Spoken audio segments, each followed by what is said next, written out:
A culture based upon constructive prestige is one where excellence is admired, praised, and striven for.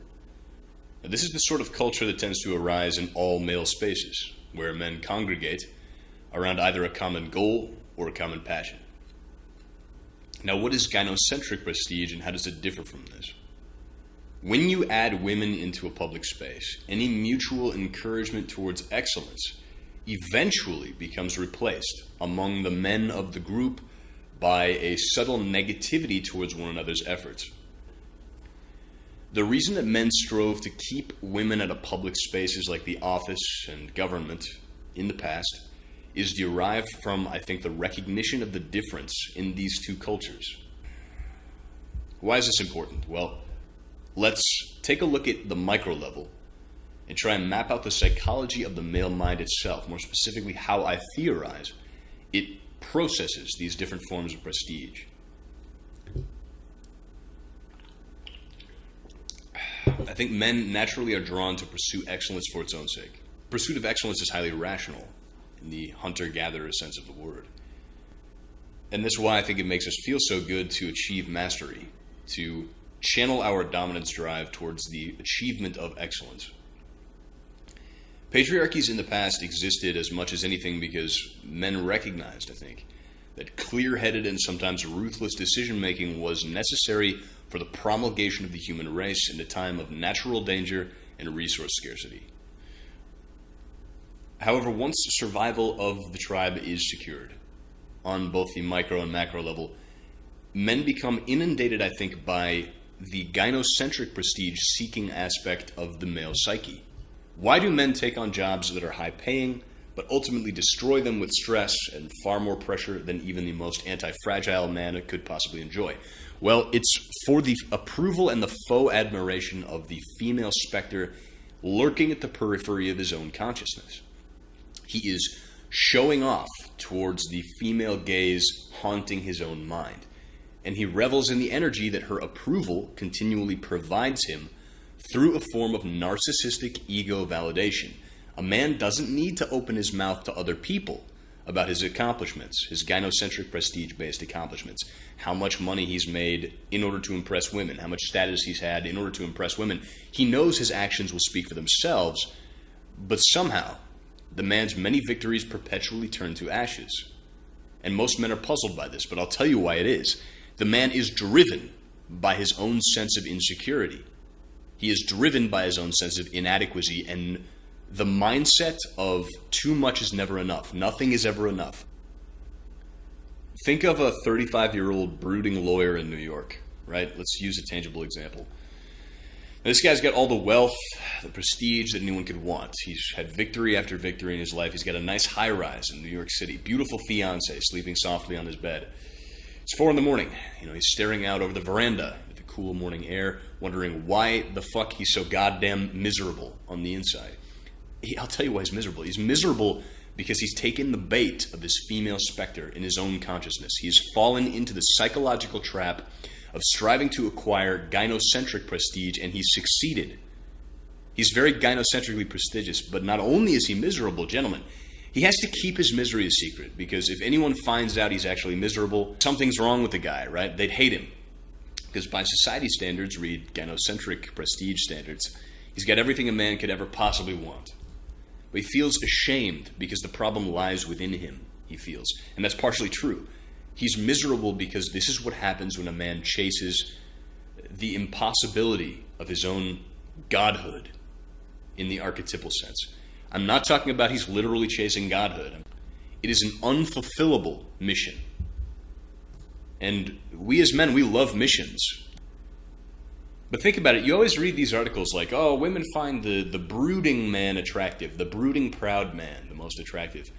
Obviously, that's not true in public. But yeah, if a woman finds a man who has a lot of social skills in the public sphere, but seems unhappy for inscrutable reasons in the private sphere, why does she find him attractive? Well, I'll tell you why.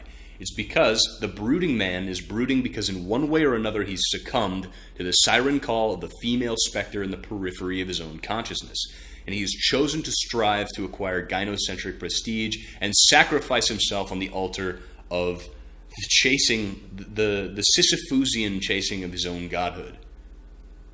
And he's doing it because he wants to acquire enough resources, enough status to attract women.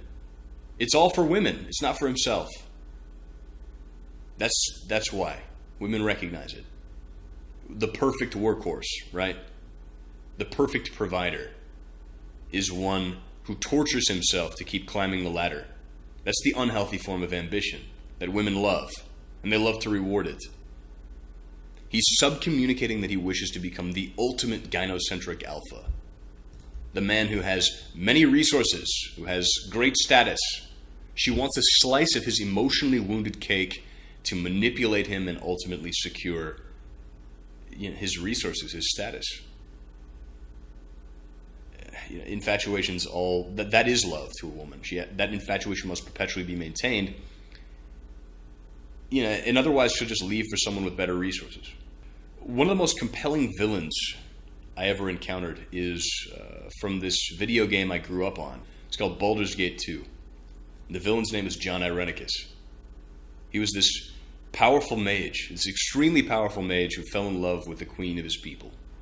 He became jealous and possessive because he was too intelligent to believe the queen could love him in a sustainable way, unless he literally ascended to godhood.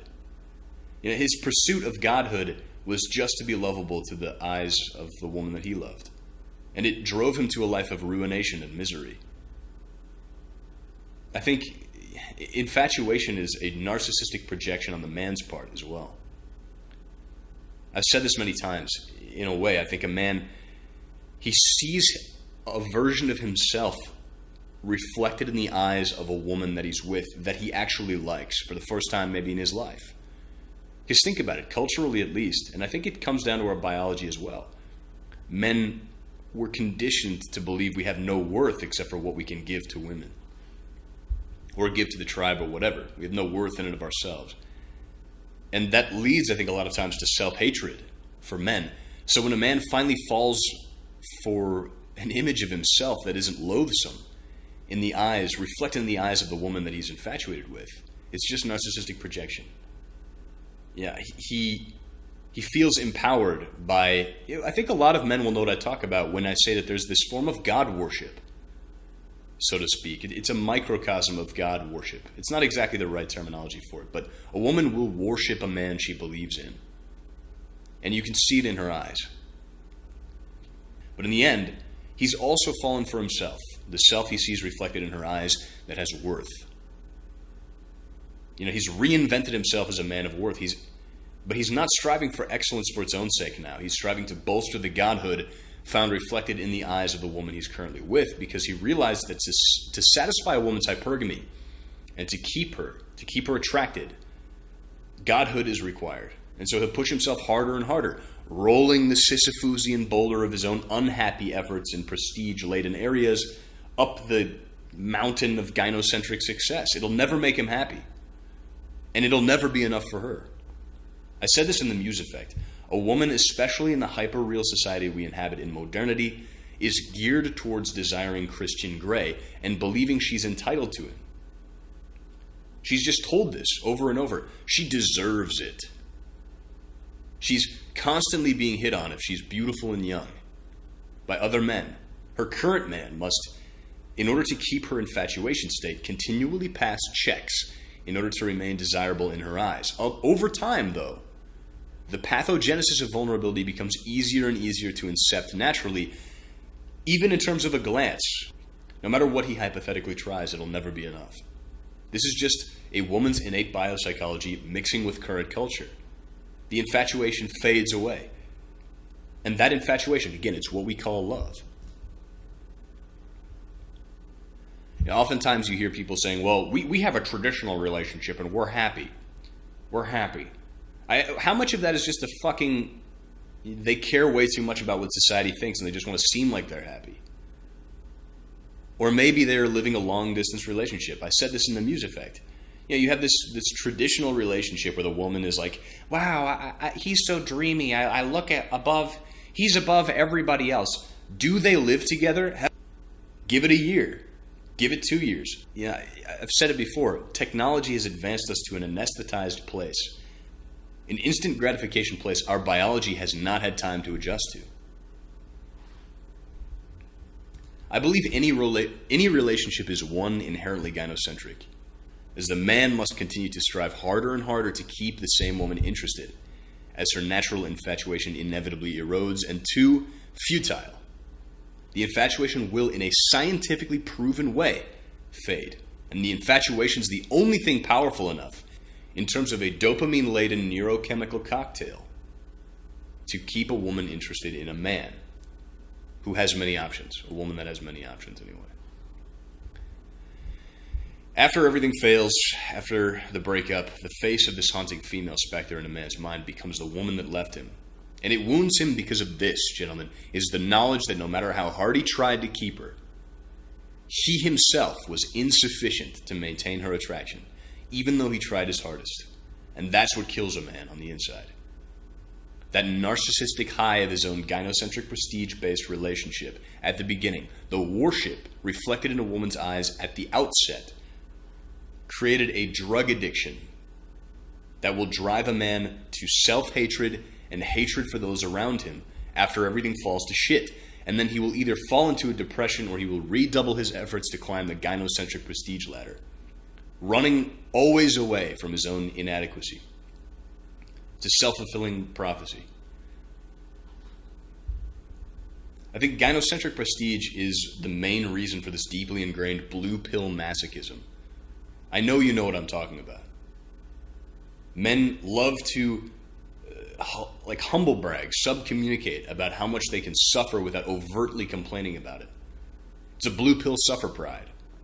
Because blue pill men innately sense they inhabit a gynocentric prestige culture. And they know that to succeed overtly too much paints a target on their back. So every man has to seem like he's miserable. He doesn't want to be the target that every other man gangs up on in a gynocentric prestige society. Think of 3 guys at a water cooler in the office. What's the general direction of their conversation? Oh, my ball and chain told me I can't come to the game on Saturday. She's always busting my balls. Yeah, well, I woke up at 3 in the morning. You know, it's unrelated, but I'm sub-communicating my dominance in terms of me suffering slightly more than you. I haven't been sleeping much lately. And then the other guy goes, yeah, well, I woke up at 2:59 this morning. Blah, blah, blah. Men complain to diminish themselves in front of one another because they don't need to provoke one another right now. They got too much shit that they've heaped upon themselves in a gynocentric prestige environment. And all in all, it's mainly self-imposed, this stress they put on themselves.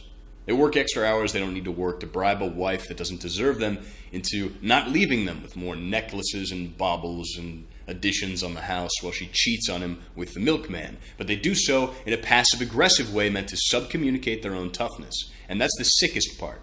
That's quote-unquote manhood these days. Gentlemen, who can suffer the most in silence while sickly pawning it off as enduring the most and being the toughest? It's fucking pathetic. You know, who can sit there and suffer the most without complaining as their dreams are categorically smashed by gynocentric prestige? So of course I don't give a shit about being a quote-unquote real man these days, because it's all this gynocentric prestige-based humble bragging masochism. Fuck that. You know, but like I've said in the past, what's the solution? Okay, gynocentric prestige sucks, okay? Pandering to women sucks, but we're still attracted to women. You know, that'll never go away. A lot of people in my comments section, they say, you know what, ever since I found out the truth of women, I don't feel attracted to them anymore. Well, that's not been my experience. And the solution is constructive prestige. Chasing excellence for its own sake, and women will come to the man who chases excellence. Truly. And if the man can just adopt a zen-like detachment from her attraction and just enjoy her while she's around and let her go when she's gone, that's the best we can do. So I'm going to leave it on a positive note. I think when men realize that channeling their dominance drive towards constructive prestige instead of gynocentric prestige is the only thing that can make a man happy, men begin to conduct themselves in a way where they strive for excellence for its own sake. And these men become locuses around which other men rally. I've seen this at the office in different permutations. You'll have a gynocentric prestige-based office until enough men realize, it's about the love of the game. If you're lucky enough to be in an office like that, if enough men become locuses where they just put the blinders on and they say, you know what, I love the game, I'm not going to bite off more than I can chew, I'm going to approach everything with humility, and I'm just going to enjoy my life, enjoy my work. There's a sense of nobility in men as well, and it activates. They feel ashamed. They're like, oh man, maybe I shouldn't have, been going for this gynocentric prestige. It's so fucking petty and futile. And if enough men wake up in a firm and start going for constructive prestige, chasing excellence, they lead by example. And a firm that gets overtaken by enough locuses of constructive prestige is a firm that becomes excellent itself. That's a good work culture. Okay, Coterie, if we're not chasing the external validation of women, ought we to chase the external validation of men? Is that what you mean by excellence culture? Is that what you mean by constructive prestige? Absolutely not. 100% no. Those things, that wouldn't make any sense. To chase excellence for its own sake is to let go, to push away even. External validation, it doesn't matter, gentlemen, what other people think about you. It just doesn't matter. In an existential sense, it fucking means nothing. Give your gift.